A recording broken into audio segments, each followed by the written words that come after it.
Bonjour à tous et bienvenue dans cette nouvelle vidéo où nous allons aborder le premier chapitre sur les dangers et risques au laboratoire du cours Sécurité au laboratoire destiné aux étudiants de première année licence professionnelle en mesures, métrologie et qualité. À l'issue de cette vidéo, l'étudiant sera capable de connaître la définition de base des risques au laboratoire, de faire la différence entre un danger et un risque au laboratoire, de savoir mesurer un risque, de connaître les différentes propriétés physico-chimiques et toxicologiques des principaux produits chimiques. Commençons par la première partie, laboratoire et ses missions. C'est quoi un laboratoire ? Un laboratoire est un lieu qui rassemble les moyens humains et matériels destinés à l'exécution d'un travail exactement défini.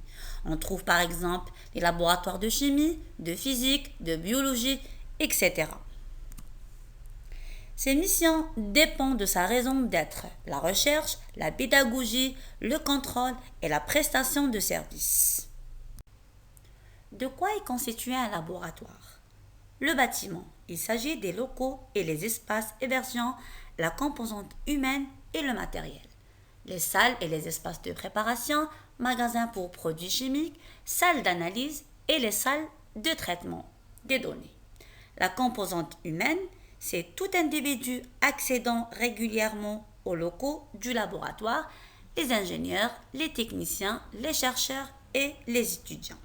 Le matériel, il s'agit des équipements, de la verrerie, du consommable et de la bureautique. Passons maintenant aux risques et dangers au laboratoire. Un risque est un événement dont l'occurrence est incertaine et dont la réalisation affecte les objectifs de l'entreprise qui les subit. Attention, danger et risque, c'est différent. Un danger est une situation, une condition ou une pratique qui comporte en elle-même un potentiel à causer des dommages aux personnes, aux biens ou à l'environnement. Alors qu'un risque est la possibilité de survenance d'un dommage résultant d'une exposition à un danger.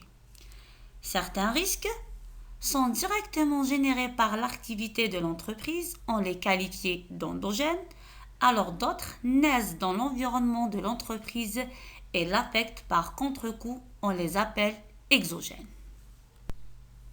Un risque se mesure par deux caractéristiques, la fréquence F qui mesure la probabilité d'occurrence de l'événement dommageable et la gravité G qui mesure les conséquences du sinistre. Le produit F fois G est un indicateur de l'acuité du risque. À partir de ce diagramme, on distingue 5 zones de risque. Les risques négligeables, les risques de fréquence, les risques de gravité, les risques intolérables et la zone de gestion de risque. Plus la gravité et la probabilité d'un événement sont élevées, plus le risque est élevé. Une substance chimique ou un produit chimique est tout échantillon de matière de composition chimique définie et présentant des propriétés caractéristiques comme couleur, odeur, densité, point de fusion, etc., indépendamment de son origine. Sont considérées comme dangereuses les substances appartenant aux catégories suivantes: explosives, inflammables, combérantes, corrosives, toxiques, nocives, irritantes, cancérogènes, mutagènes et dangereuses pour l'environnement. En général, les propriétés auxquelles il faudrait faire attention quand on manipule une substance sont: premièrement, le point d'éclair ou point d'inflammabilité, en anglais flashpoint, correspond à la température la plus basse à laquelle un corps combustible émet suffisamment de vapeur pour former avec l'air ambiant un mélange gazeux qui s'enflamme sous l'effet d'une source d'énergie calorifique telle qu'une flamme pilote.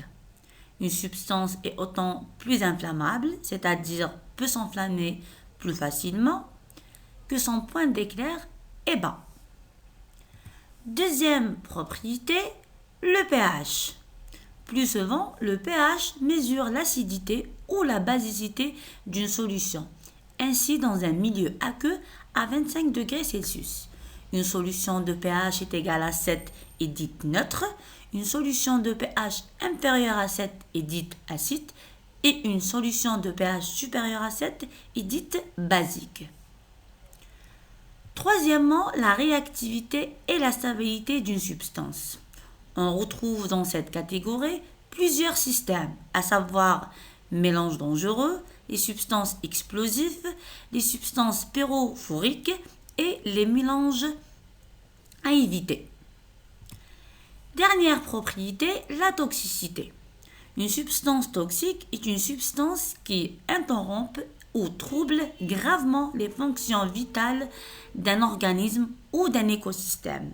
Les substances toxiques produites par l'homme, comme l'uranium enrichi, sont généralement multitoxiques, c'est-à-dire cancérogènes, mutagènes et reprotoxiques.